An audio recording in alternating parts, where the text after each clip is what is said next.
The truth is not what you want it to be. It is what it is, and you must bend to its power or live a lie. Miyoda Musashi. Good morning, guys. It's March 2nd, 2018. I hope you all are getting ready for a great weekend. I know I am. But before we set off and do what we all have planned with our friends and family, I wanted to touch on what's been going on in America as it relates to the Qanon movement. I want to start real quick just by talking about Jeff Sessions, POTUS, and what is really going on here. I know there's been some tweets that have been sent out, and there's also been some communication by Q in the past that has given us some crumbs that's going to help us make some bread here. So it starts, this post here was back on Tuesday, November 14th. Q says, nothing is as it appears. Now, this is a general statement that just is true across the board, but as it relates to Jeff Sessions and POTUS, I think he's talking more specifically about the political theatrics that is going on. And what do I mean? I'm talking about tweets that Donald Trump has been sending out, like here, February 28th, just a couple days ago. Why is AG Jeff Sessions asking Inspector General to investigate potentially massive FISA abuse? Will take forever, has no prosecutorial power, and already late with reports on Comey, etc. Isn't the Inspector General an Obama guy? Of course he is. Why not use Justice Department lawyers? Question mark. Disgraceful. Well, we're going to get into answering these questions right now, guys. What show is being put on by AG Sessions since his confirmation? Now, when you remember back to when Jeff Sessions was confirmed, the first thing he did was recuse himself from the Russia investigation. Threw his hands up, took the file, threw it on Rod Rosenstein's lap, his assistant, and said, "You handle this." What show is being put on by POTUS since AG Sessions' confirmation? POTUS has been going after Sessions publicly on Twitter. And what happens? Mainstream media immediately comes to Sessions' defense. What happens after that? Well, in the eyes of the public, or political optics, public optics rather, is it creates distance between the two. It makes them look like opposing forces. It makes them look like they're not on the same page. They have opposing agendas. But in fact, this is absolutely necessary in order for Sessions to be able to lay down the hammer of justice. Why was AG Sessions' confirmation challenged so heavily? Easy. Congress challenged Jeff Sessions' confirmation because he's not corrupt. He's a guy that's not a part of the swamp. He doesn't know the inner workings of the Clinton machine, the deep state, whatever you want to call it. Boy, if he does have an idea of what's going on, he has one heck of a aw shucks kind of personality and has everyone fooled, including myself. Why was Rod Rosenstein's confirmation smooth and easy? Rod Rosenstein's confirmation, I'm not 100% sure on the numbers, but I believe that there were only 4 congressmen who voted against his confirmation, which should be a red flag to the American public. If you have this many greasy congressmen, this many swamp things, all collectively voting together for the confirmation of one person, it should tell you that there are 4 people in Congress who are not corrupt, who are not going along with the system, who are asking the right questions and digging up the right information. So what was the vote count? It was insane. Like I said, I don't remember what it was, but it was near 100%. Why did Sessions recuse himself? Again, this goes back to public optics. He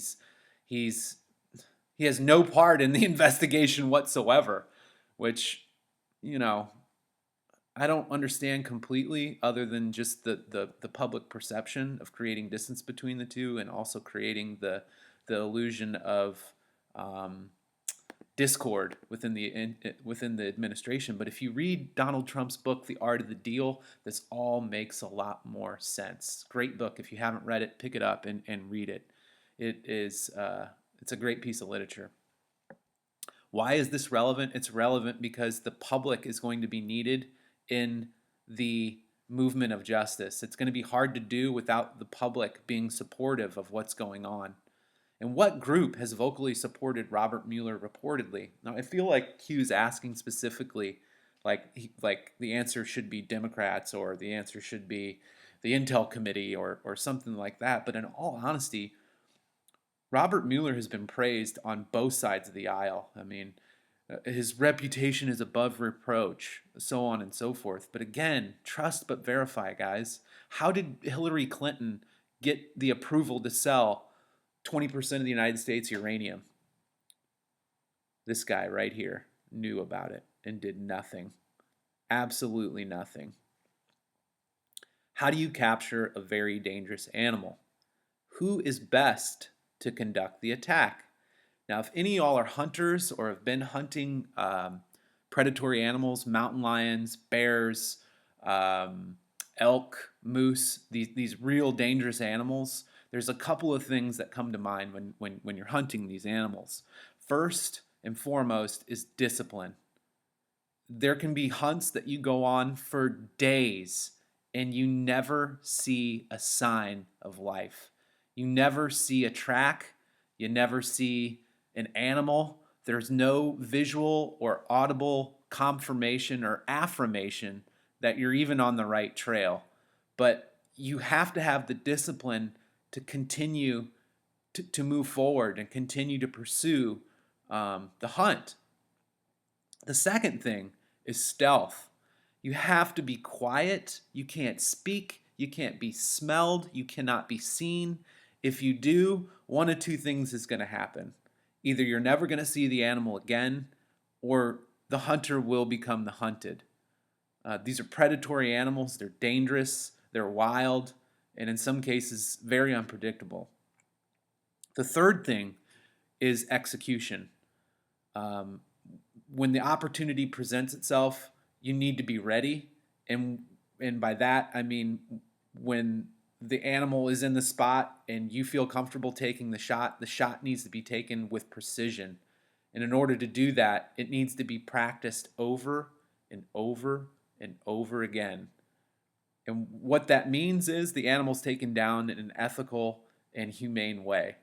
You never want to hit one of these animals and it wander off wounded and you never find it. That is the absolute worst case scenario that I could think of for any hunter. So without getting off into a hunting tangent, I'm sorry if anybody's offended by hunting or doesn't like it or think that it's inhumane, but hunting is conservation. And I don't really want to get into a rant about that. I really just want to stick here to Jeff Sessions and QAnon. But before I go, I want to tell you guys about somebody who I found on Twitter. This guy's name is Paul Sarin. I don't know who he is. I don't know where he's come from.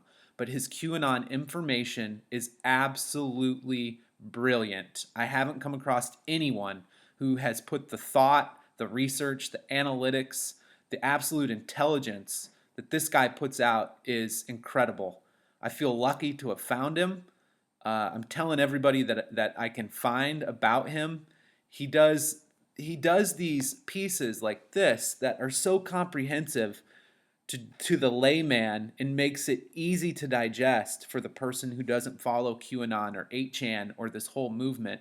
And he puts it in a way that is just great. So if you get a chance, follow this guy, Paul Sarin.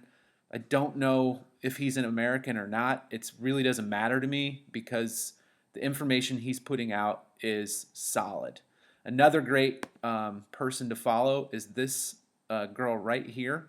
Her name is Lisa Mei Crowley. She works for the Department of Defense, and she puts out a lot of really good information as well.